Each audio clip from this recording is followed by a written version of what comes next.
So let's kick things off here. Minnesota Vikings on the road at the Detroit Lions. They are 7-point road favorites. 46.5, 47 is your total. Brad, I'm going to start with you here on this one.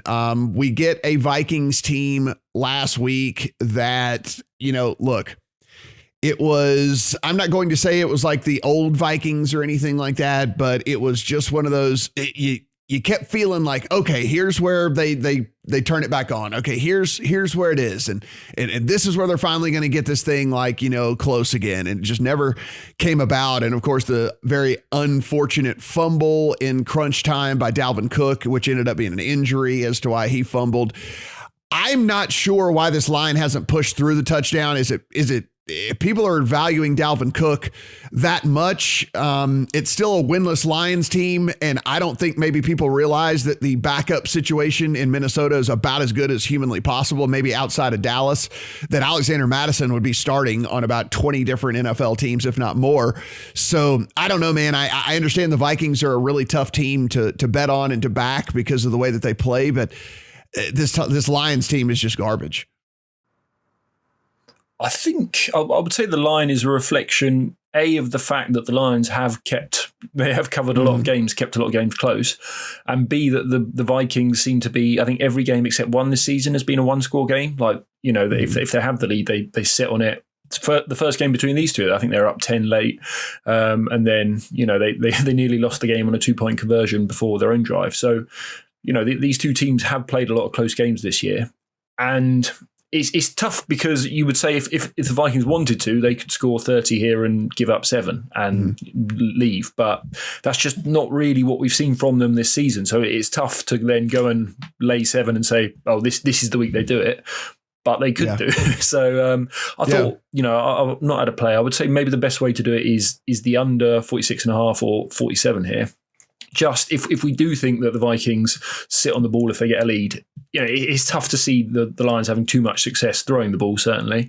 Goff's not done that all season. Maybe running the ball, they could have a bit of luck. We spoke last week about some of the injuries on the Minnesota defensive line. I think they might be getting Michael Pierce back this week, but they're still down the other 3 starting defensive linemen. So they could have some success, the Lions running the ball. So maybe the under, but no strong views really.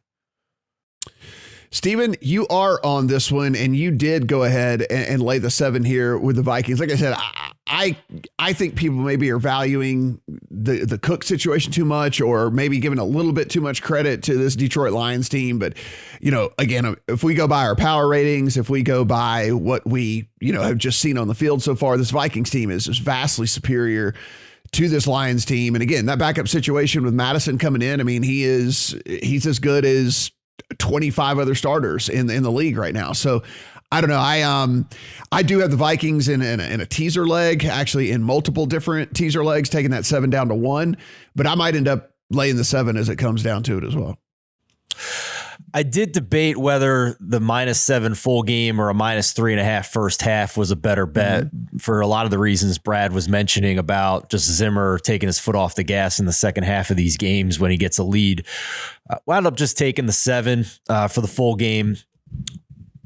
Overall, I just kind of look at this game holistically. The market has these teams 8.5, 9 points apart on a neutral field. When they played earlier this year in Minnesota, the Vikings were a 10-point favorite in Minnesota. Now they're a 7-point favorite at Detroit. And at this point in the season, you can't tell me if they're 8.5 or 9 on a neutral that a game in Detroit is worth 2 points of home field advantage for a winless team and a crowd that's really not going to be that into it. So I think anything less than 7.5 here is a good bet for Minnesota, just based on what the market has had these teams in terms of closing lines.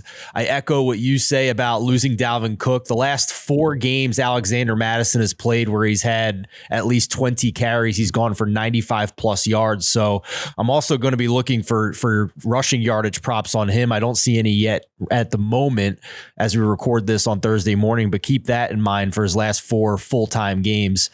And Detroit's still banged up. They had 3 more players on defense that didn't practice on Wednesday. I just think that at this point in the season, compared to where they were before, and we're getting 3 less points on the spread for the Vikings as a favorite. The Vikings are a team that are moving towards a playoff position here. Despite the loss to San Francisco last week, I still like this team for the rest of the season to play very well. Don't forget, they already beat the Packers a couple of weeks ago. And Detroit's just in a world of hurt right now. I mean, last week was their chance to win. They lost. And I don't see any reason to back Detroit in a game to cover one possession for the rest of the season. Look at that. Across the board, simpatico on that one. Again, like I said, Stevens has laid the 7. I have him in several teaser legs as well.